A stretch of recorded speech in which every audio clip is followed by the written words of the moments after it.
Hi friends, welcome back to our channel బౌద్ధ ధర్మ pyramid channel.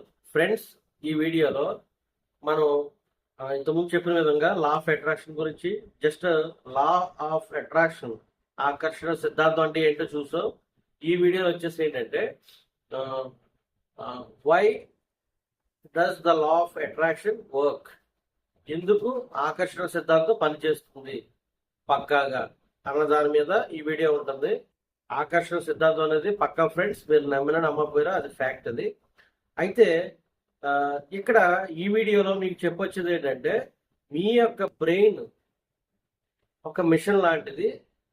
అది ఓన్లీ మీరు ఇచ్చే ఆర్డర్స్ని ఎట్లా ఫాలో అవుతుంది, మీరు ఇచ్చే కమెంట్స్ని ఎట్లా ఫాలో అవుతుంది అన్నది ఈ వీడియోలో చూసి, అది తర్వాత మీరు ఎటువంటి కమెంట్స్ ఇస్తే ఎటువంటి లైఫ్ మీకు ఉంటుంది అన్నది మనం ఈ వీడియోలో చూద్దాం. చాలా అంటే చాలా పవర్ఫుల్. ఇందులో మీ యొక్క జాతకం మొత్తం అంతా కూడా చిన్నప్పటి నుంచి ఇప్పటి వరకు కూడా ఎన్ని సంవత్సరాలు వేస్ట్ చేశారో ఆ కథ అంతా బయటకు వస్తుంది. లోపల చెత్త ఉంటే మీకు అనుకున్న పనులు ఎలాగవుతాయి. కాబట్టి మీ యొక్క బ్రెయిన్ ఎట్లా వర్క్ చేస్తుంది అన్నది చూసి అప్పుడు ఆకర్షణ సిద్ధాంతం కొంతమందికి ఎందుకు పనిచేస్తుంది, ఓకే, వాళ్ళ యొక్క మైండ్ని, వాళ్ళ యొక్క మనసుని ఎట్లా ఉపయోగించుకున్నారు అన్నది మనం ఈ వీడియోలో చూద్దాం. ఓకే, వీడియో చివరి వరకు చూడండి. అదేవిధంగా ఇది ఒక పార్ట్లో ఇది కాదు ఫ్రెండ్స్, మళ్ళీ ఇంకా ఎపిసోడ్ల కింద వస్తూ ఉంటుంది. ఇది చాలా చాలా ఇంపార్టెంట్. మీకు అవకాశం ఉంటే నోట్స్ కూడా రాసుకుని, ఎందుకంటే ఇది మీ జీవితానికి సంబంధించింది. ఓకే, మనం లేట్ చేయకుండా వీడియోలోకి వెళ్దాం. ఫ్రెండ్స్, మీకు నా వీడియో నచ్చినట్లయితే లైక్ చేసి షేర్ చేసి మీ ఫ్రెండ్స్ అందరికీ చెప్పండి. అదేవిధంగా అక్కడ బెల్ సింబల్ ఉంటుంది, మీరు క్లిక్ చేసిన వెంటనే నేను పెట్టిన వీడియో మీకు అప్డేట్ అవ్వడం అనేది జరుగుతుంది. Okay, let's start. ఫ్రెండ్స్, చాలా మంది కొన్న అపోహ ఏంటంటే, లా ఆఫ్ అట్రాక్షన్ అంటే ఆకర్షణ సిద్ధాంతం అంటే అదొక పాజిటివ్ థింకింగ్ అని అనుకుంటారు కొంతమంది. అంటే ప్రతి విషయాన్ని మనం పాజిటివ్గా థింక్ చేయాలి అని అనుకుంటాం అని కొంతమంది అనుకుంటే, మరికొంతమంది విజువల్ డ్రీమింగ్, మనం అలా డ్రీమ్ చేస్తూ ఉండడం అనేది కొంతమందికి అవగాహన ఉంటుంది. ఓకే, ఇలాగా రెండు ధోరణిలో ఉంటారు జనాలు. అంటే పాజిటివ్ ఆకర్షణ సిద్ధాంతం అంటే పాజిటివ్ థింకింగ్ అని, అదేవిధంగా విష్ఫుల్ డ్రీమింగ్. ఓకే, మీకు నచ్చినట్టు మీరు కలగండి. ఓకే, బట్ ఇక్కడ అసలు సత్యం అంటే ఏంటంటే, అక్కడ ట్రూత్ ఏంటంటే, ఇక్కడ అదేమి మాయమంత్రం కాదు, మ్యాజిక్ కాదు. ఏది ఆకర్షణ సిద్ధాంతం అనేది చాలా మంది ఏదో మ్యాజిక్ కాదు ఫ్రెండ్స్. ఇది ఒక మెంటల్ ప్రోగ్రామింగ్. మీ బ్రెయిన్ కి మీ బ్రెయిన్ ని మీ యొక్క మైండ్ ని, మీ యొక్క మనసుని ఎలా ప్రోగ్రామ్ చేస్తున్నారో అదే మీ జీవితం ఈ రోజు ఉంటారు. సో ఇది ఏంటంటే మెంటల్ ప్రోగ్రామ్. ఆకర్షణ సిద్ధాంతం అంటే ఏంటంటే ఇక్కడ మెంటల్ ప్రోగ్రామ్. ఇదేమి మ్యాజిక్లు లేదా ఏదో మాయ మంత్రాలు చేసేది కాదు. ఓకే, మీ యొక్క బ్రెయిన్ మీద బేస్ అయి ఉంటుంది, మీకు ఏం కావాలి, ఎలా అట్రాక్ట్ చేయాలనేది. ఇక్కడ బ్రెయిన్ ఇన్ ద సెన్స్ ఏంటంటే మీ యొక్క మెదడు, అంటే తెలుగులో మెదడు అంటాం, ఇంగ్లీష్లో బ్రెయిన్ అంటాం. ఓకే, మనసు అనేది అక్కడ ఉంటుంది అన్నట్టు. ఓకే, బ్రెయిన్ అనేది ఏంటంటే డాక్టర్లు చూడొచ్చు, దాన్ని ఏమైనా ఆపరేషన్ ఎట్లా చేయాలన్నా కూడా దాన్ని సర్జరీ చేయాలి, ఏదంటే చేయాలన్నా చేస్తూ ఉంటారు. కంటికి కనిపిస్తుంది కదా బ్రెయిన్, కానీ మనసు కంటికి కనిపించదు. అది ఇన్నర్ వరల్డ్, మీ అంతర లోకానికి సంబంధించింది అది. ఓకే, మీ అంతర ప్రపంచానికి సంబంధించింది ఈ యొక్క మనసు. ఓకే, మీరు వచ్చినప్పుడే ఆత్మ ఒక మనసును కూడా తెచ్చుకుని వస్తుంది. వచ్చేటప్పుడు ఆ మనసులో మీ యొక్క గతానికి సంబంధించిన అన్ని కూడా స్టోర్ అయి ఉంటాయి, గత జన్మలు గట్ట.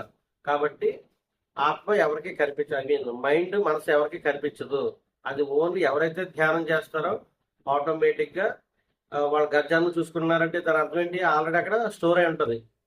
ఏ జన్మకి ఆ జన్మకి అది ఎప్పుడూ కూడా స్టోర్ చేసుకుంటూ ముందుకు ఈ ఆత్మ పురోగతిలో భాగంగా అది కూడా వస్తూ ఉంటుంది. ఓకే, కాబట్టి అది మన ధ్యానంలో కూర్చున్నప్పుడు మన గర్జనలో కనిపించడం, ఇంకా వేరే గతానికి సంబంధించినవి అన్నీ రావడం జరగడం, దాని అర్థం ఏంటంటే అది ఆల్రెడీ స్టోర్ చేసుకుని ఉంటుంది. కాబట్టి అది డాక్టర్స్కి ఎవరికి కనిపిస్తుంది. ఓకే, ఓన్లీ ఎవరైతే మెడిటేషన్ చేస్తారో వాళ్ళ మూడో కళ్ళతో దాన్ని చక్కగా దాన్ని చూడటం అనేది జరుగుతుంది. ఓకే, మీ అందరికీ తెలిసిన విధంగా మనకి ప్రతిరోజు అంటే సగటున యావరేజ్గా మనకి 60 నుంచి 70 వేల ఆలోచనలు వస్తాయి మన మనసు, మన మైండ్లో 60,000 నుంచి 70,000 వరకు ఆలోచనలు వస్తాయనేది ఒక సైంటిఫిక్ ఇదొకటి ఉంది. కాబట్టి ఇక్కడ అసలైన షాకింగ్ పాయింట్ ఏంటంటే మీ యొక్క 60,000 ఆలోచనలు 70,000 ఆలోచనలు ఏ అయితే ఉన్నాయో అవన్నీ కూడా నిన్న ఏ అయితే ఉన్నాయో ఈ రోజు కూడా అయ్యే ఉంటాయి మీకు. మీరు జస్ట్ గమనించండి. ఎందుకంటే మీ యొక్క సబ్ కాన్షియస్ మైండ్, మీ యొక్క మనసు ఏదైతే ఉందో మిమ్మల్ని కంట్రోల్ చేస్తూ ఉంటుంది. అంటే ఒక మిషన్ లాగా. ఓకే, లేట్గా లేచారు నిన్న, ఇవాళ అదే చేశారు.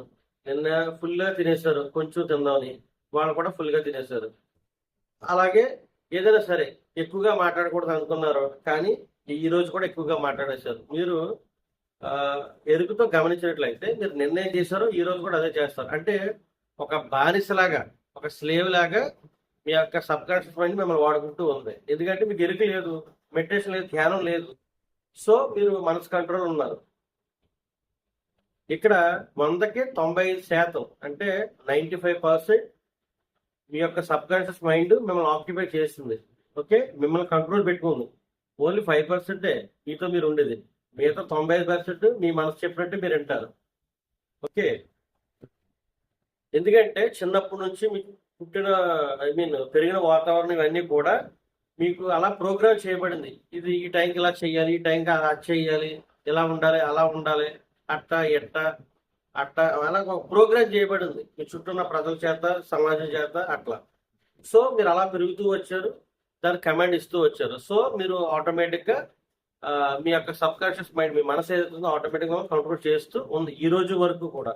అందుకే మీ జీవితంలో ఎదుగు బతుకు ఎందుకు లేదంటే మీరు మనసు కంట్రోల్లో ఉన్నారు, మైండ్ కంట్రోల్లో ఉన్నారు, సబ్ కాన్షియస్ మైండ్ కంట్రోల్లో మీరు ఉన్నారు అని అర్థం. మరి ఇది ఎవరు ప్రోగ్రామ్ చేశారంటే మీరే. ఓకే, మనం ఎవరైనా కొత్త వ్యక్తి వస్తే గేట్ దగ్గర నుంచి పంపించేస్తాం, మీరు ఎవరో మాకు తెలియదు అని చెప్పేసి. కానీ మీ మైండ్లో ఎల్లయ్య చెప్పింది, పుల్లయ్య చెప్పింది, అమలక్క కౌరు అన్నీ వేసేసుకుంటారు. మామూలుగా ఫ్రీ కదా, వేసేసుకుంటారు. వేసేసుకుని అది అలా రౌండ్ అవుతూ ఉంటుంది. ఏదైనా చిన్న జరిగిందనుకో, మన ఎల్లం అలా ఉంది కదా, ఇలా జరుగుతుంది, ఇంకా అదే, ఇంకా దానికి ఇంప్రూవ్మెంట్ ఉండదు, అభివృద్ధి ఉంటుంది అన్నమాట. ఓకే, కాబట్టి ఇలా ప్రోగ్రామ్ అయిపోయింది. ఎవరో దీనికి అనుమతి ఇచ్చారని మీరే అనుమతి ఇచ్చారు. ఓకే, మీరే ప్రోగ్రామ్ చేసుకున్నారు. సంవత్సరాల నుంచి ఇయర్స్ బై ఇయర్స్ అలా ఇచ్చుకుంటూ వచ్చారు. ఈ రోజున ఒక బానిసగా ఉన్నారన్నమాట మీరు. ఎందుకంటే అయ్యే ఆలోచనలు రిపీట్ చేస్తూ ఉన్నారు. అదే పదే రోజు, నిన్న మొన్న ఏం చేశారో ఈ రోజు కూడా అదే, సంవత్సరం క్రితం ఏం చేశారు ఈ రోజు కూడా అదే. కొంతమంది 31st అని చెప్పేసి పండుగ చేసుకుని నేను జాన్ 1st నేను అంతా మారిపోతానని చెప్పేసి కొంతమంది ఇచ్చేస్తూ ఉంటారు, బిల్డప్ ఇస్తూ ఉంటారు. తెర చూసి ఇడు ఎక్కడున్నాడు అంటే మళ్ళీ అదే బార్లో, అదే మందు, అదే ఫ్రెండ్స్తో ఉంటాడు. సో అంటే వీళ్ళకి తెలీదు, 95% వాళ్ళ సబ్ కాన్షియస్ మైండ్కి వీళ్ళ బానిస అని వాళ్ళకి తెలీదు. ఓకే, కాబట్టి అయ్యే భయాలు, అయ్యే నమ్మకాలు, ఎవరో ఏదో భయాలు వచ్చినప్పుడు చిన్నప్పటి నుంచి కొంచెం భయపడుతూ వచ్చారు కదా, అయ్యే భయాలు మీకు కూరుకుపోంటాయన్నమాట. ఓకే, ఏదైనా కాస్త కొంచెం మీకు అనుకూలంగా జరగలేదు అనుకోండి, వ్యతిరేకంగా జరిగింది అనుకోండి, ఏదైనా జరగరాదు అంటే మీరు దిగాలుగా అయిపోయి భయానికి లోన్ అయిపోతారు. ఎందుకంటే ఎవరో చెప్పారు కదా మీకు ఆల్రెడీ భయాల గురించి. సో ఆ భయం వేసుకుని మీరు దిగిపోతూ ఉంటూ దిగజారుతూ ఉంటారు అనమాట. అయ్యే నమ్మకాలతో ఉంటారు, దిగజారుతూ ఉంటారు, అయ్యే భయాలతో ఉంటారు, దిగజారుతూ ఉంటారు. మీరు ఎదిగేది ఎప్పుడు ఇంకా? సో అంటే మీకు అందుకే చెప్తుంటా, మీకు 40 రోజులు చేయనంత వరకు మీ పరిస్థితి అంతే. కాబట్టి ఎవరైతే 41 డేస్ చేసి త్రికరణ శుద్ధిగా 40 రోజులు సరెండర్ అయిపోతారో వాళ్ళకి భయాల నుంచి, ఇలాంటి నమ్మకాల నుంచి బయటకు వచ్చేస్తారు అనమాట. అంతవరకు పాపం వాళ్ళు ఆ లోపల దాంట్లో చిక్కుకునే ఉంటారు అనమాట. ఎలాంటి నమ్మకాలంటే నా బ్రతికింతే, I'm not good enough. Okay, నేను దానికి అనాథుడిని, నేను అంత మంచివాడిని కాదు, నన్ను అందరూ చీ అంటారు, నేను దానికి అర్హుని కాదు. ఓకే, అంటే మిమ్మల్ని మీద దిగదార్చుకోవడం అనమాట. నాకు ఏది కలిసి రాదు, ఇవన్నీ మీ నమ్మకాలు చిన్నప్పటి నుంచి. సో ఆల్రెడీ బ్రెయిన్లో ప్రింట్ అయిపోయింది అన్నమాట. ఓకే, ఒక బ్లూ ప్రింట్ కింద. అది మీకు ఏదైనా పని జరగలేదు అనుకో, అది గుర్తు చేస్తుంటుంది, నీకు అవ్వదు కదా, ఇంతకుముందు అవ్వలేదు కదా, నీకు ఎలాగైపోద్ది అనేది ఒక నమ్మకం మీలో వచ్చేస్తూ ఉంటుంది అన్నమాట. మంచి బలంగా వచ్చేస్తామన్నమాట. ఇంకా అది అవ్వదు, మీరు దాన్ని నమ్ముతారు కాబట్టి మీకు అవ్వదు. ఓకే, ఇలాంటి ఎన్ని ఉన్నాయో మీ దగ్గర బ్లాగ్స్ మీకే తెలియాలి. మీరు ఏమనుకుంటున్నారంటే ఏదో జస్ట్ నోటి మాటలే కదా, నేను జస్ట్ అంటే నేను పనికిరాని వాడిని, మనకి ఎక్కడ అవుతాడు, మన స్థాయి ఎంత, ఆ, లేదా నాకు ఇది వర్కౌట్ అవ్వదండి, నేను ఈ బిజినెస్ లో రాణించిన బిజినెస్ వర్కౌట్ అవ్వదు, నన్ను అందరూ మోసం చేస్తారు, లేకపోతే మన స్థాయి ఇది కాదు, ఇలాంటి మీరు మాటలు వదిలేస్తూ ఉంటారు. మీరు అనుకుంటున్నారా జస్ట్ అవి మాటలని? లేదు, వాటిని మీరు బ్రెయిన్ కి ప్రోగ్రామింగ్ చేస్తున్నారు.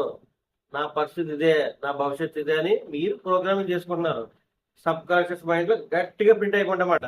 ఇక మీకు ఎదుగు ఉండదు, పొదుగు ఉండదు ఈ మాటలతోటి. కాబట్టి ఇవన్నీ బ్లాక్సే. మరి ఎన్ని ఉన్నాయో లేవు మీరు చెక్ చేసుకోవాలి. కొంతమంది నేను లా ఆఫ్ అట్రాక్షన్ చేస్తానండి, ఆకర్షణ సిద్ధాంతం పాటిస్తున్నానండి, చేస్తానండి, 40 రోజులండి, 20 రోజులండి చేస్తానండి, మెడిటేషన్ అన్ని చేస్తానంటే వర్కౌట్ అవ్వదు. బ్లాక్స్ ఉన్నాయంటే మీరు ఊబిలో ఉన్నట్టే. ఆ బ్లాక్స్ క్లియర్ అయితే కానీ మీరు బయటకు రాలేదు. మీ నోట్లో మాట వస్తుందో అది ఆల్రెడీ ప్రింట్ అయిపోతుంది, ఆల్రెడీ సబ్ కాన్షియస్ మైండ్ లో. కాబట్టి మీరు ఎన్నెన్ని మాటలు సరిగ్గా మాటలు ఉన్నాయో అవన్నీ ఒక పేపర్ మీద రాసుకోవాల్సిందండి మొత్తం అన్ని కూడా.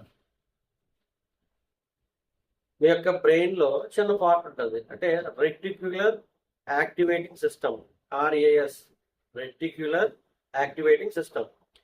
ఇది ఏం చేస్తుందంటే మీరు ఏదైతే పదే పదే దానికి మంచి చెడు అయిన అనవసరం, మీరు అదే పదే పదే ఏది ఆలోచిస్తున్నారో, ఏది థింక్ చేస్తున్నారో, ఏది మాట్లాడుతున్నారో దాన్ని అట్టుకొచ్చేస్తుంది. అది చెడ్డ అయినా సరే, ఓ తనకి 100కి 80 సార్లు 90 సార్లు దీన్నే మాట్లాడితే తనకి ఇదంటే ఇష్టం.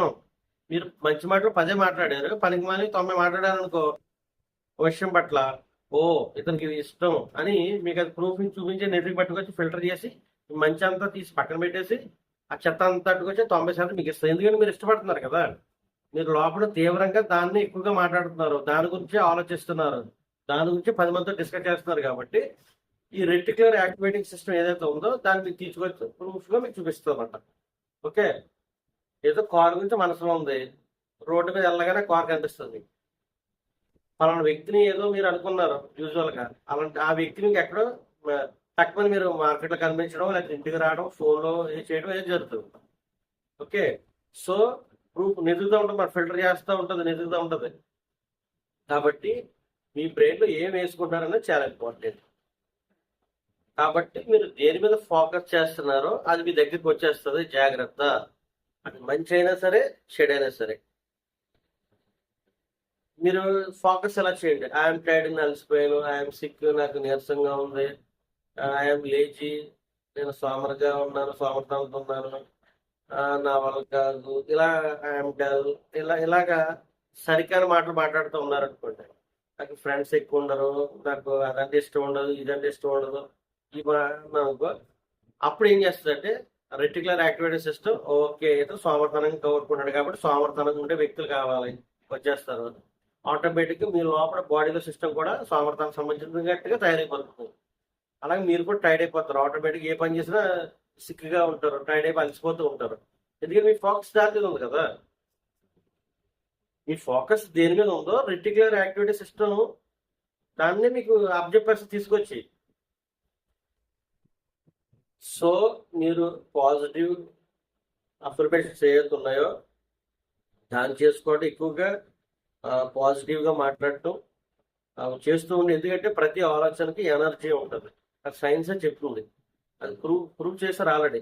ప్రతి థాట్కి కూడా electrical impulses and tiny signals వల్ల ప్రతి థాట్కి కూడా ఒక ఎనర్జీ ఉంటుంది అనేది సైన్సే ప్రూవ్ చేస్తుంది డైరెక్ట్. ఓకే, కాబట్టి మీరు ఏ ఆలోచన చేస్తున్నారో చాలా ఇంపార్టెంట్. అది మీరు ఎప్పుడైతే ఒక ఆలోచన చేస్తారో అది ఒక వైబ్రేషన్ క్రియేట్ చేస్తుంది యూనివర్సల్. ఓకే, కాబట్టి మీ ఆలోచన చాలా పక్కాగా ఉండాలి. అంటే ఎక్కువగా ధ్యానం చేయాలి, ఎక్కువగా బుక్స్ చదవాలి, ఎక్కువగా సజ్జన సాంగం చేయాలి, ర్యాలీస్, ఈ మెడిటేషన్ ప్రోగ్రామ్స్ అటెండ్ అవుతూ ఉంటే ఎప్పుడు కూడా పాజిటివ్గా ఉంటారు మీరు. ఎక్కువగా ట్రెక్కింగ్ చేయటం, ఎక్కువగా ఈ ఎక్కువగా ఈ స్పిరిచువల్ సైడే మీరు ఉంటే కనుక మీకు ఎప్పుడు కూడా పాజిటివ్ వైబ్రేషన్స్తో మీరు ఉండడం అనేది జరుగుతుంది. సో మీరు పాజిటివ్ ఎనర్జీతో ఉండాలంటే మంచిగా ఉండాలి, మంచి అప్రూవ్మెంట్స్తో ఉండాలి. మీరు తెలియకుండానే ఎదుటి వ్యక్తుల్ని విమర్శించడం, లేకపోతే మీరు మిమ్మల్ని తప్పు చేసుకుని దిగజార్చుకున్నట్టుగా మాట్లాడుకోవడం, ఎక్కువగా నెగిటివ్ థాట్స్, నెగిటివ్ ఆలోచనలు ఉన్నాయంటే అవన్నీ ఎనర్జీయే. నెగిటివ్ ఎనర్జీ మీ చుట్టూ స్ప్రెడ్ అవుతూ ఉంటుంది. అంటే మీకు ఆందోళన, ఒత్తిడి, దుఃఖం, భయం ఇవన్నీ ఎనర్జీసే. ఇటువంటి ఎనర్జీస్ అన్ని మీ దగ్గర వచ్చేస్తూ ఉంటాయి. ఇదే మీరు వాటిని అట్రాక్ట్ చేస్తున్నారు కాబట్టి. సో మీరు ధ్యానం చేస్తూ ఎక్కువగా హెల్పింగ్ నేచర్తో ఉండాలి.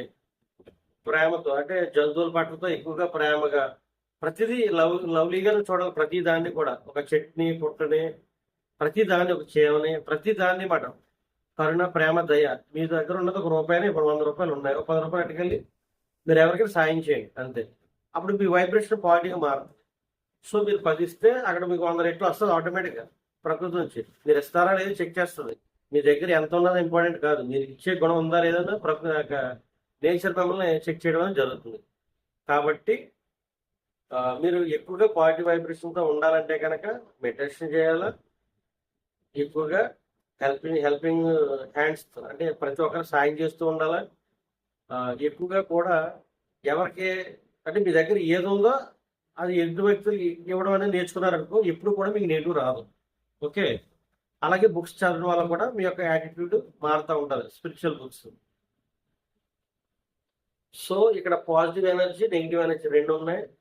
పాజిటివ్ ఎనర్జీ అంటే కరుణ, దయ, పీస్ఫుల్, హ్యాపీ, ఓకే, బ్లిస్ఫుల్, ఇవన్నీ మామూలుగా క్రిస్టల్ క్లియర్ ఐడియాస్ అన్నీ కూడా, హెల్పింగ్ నేచర్, ఇవన్నీ కూడా. ఈ నెగిటివ్ ఎనర్జీ అంటే స్ట్రెస్, ఫియర్, ఇట్లాంటివి మాట భయానికి సంబంధించినవి, దుఃఖానికి సంబంధించినవి అన్నీ కూడా, ఒత్తిడి సంబంధించి మొత్తం అన్నీ కూడా. సో కాబట్టి మీరు పాజిటివ్గా ఉండే పని అయితే పాజిటివ్ ఎనర్జీ, నెగిటివ్ ఉన్నట్లయితే నెగిటివ్ ఎనర్జీ. కాబట్టి ఇది ఇక్కడే ఆకర్షణ సిద్ధాంతం బాగా పనిచేస్తుందన్నమాట. మీ యొక్క ఆలోచనకి ఒక ఎనర్జీ ఉంటుంది, ఆ ఎనర్జీ కాస్త వైబ్రేట్ అవుతూ ఉంటుంది. చూసుకోండి, అంటే దానికి ఒక వైబ్రేషన్ ఉంటుంది. అంటే మీ యొక్క ఆలోచన ఏదైతే ఉందో అది ఎనర్జీ, అంటే ఒక వైబ్రేట్ని, అంటే మీ యొక్క ఆలోచన క్రియేట్స్ వైబ్రేషన్ అన్నమాట. ఓకే, కాబట్టి చాలా జాగ్రత్తగా పాజిటివ్ ఆలోచనతో ఉండండి. ఓకే, మనం ఇంకా నెక్స్ట్ వీడియోలో 1 by 1 దీని గురించి తెలుసుకుందాము. ఈ ఆకర్షణ సిద్ధాంతం అనేది చాలా వ్యాస్ట్ పెద్ద సబ్జెక్ట్. కాకపోతే నేను ఏంటంటే మీకు సింపుల్గా డీటెయిల్గా అర్థమయ్యే రీతిలో చెప్తున్నాను. మీరు ఇన్ని బుక్స్ చదవసరలా, అసలు ఆకర్షణ సిద్ధాంతం అంటే ఏంటి, అసలు మనం ఎలా ఉంటే అలాగే మనకి అన్ని పనులు అవుతాయో చూసుకుందాం. ఓకే, నెక్స్ట్ ఎపిసోడ్లో మనం రిమైనింగ్ చూద్దాం. ఇది ఫ్రెండ్స్ ఈరోజు వీడియో. మీకు నచ్చినట్లయితే లైక్ చేసి, షేర్ చేసి, కామెంట్ చేయండి. అదేవిధంగా మీకు నచ్చినట్లయితే వీడియో గురించి కామెంట్ చేయండి. మీకు అంటే మీ యొక్క ఒపీనియన్స్ కూడా నేను తెలుసుకోవాలి కదా. ఓకే, ఇది ఫ్రెండ్స్ ఈరోజు వీడియో. Thank you.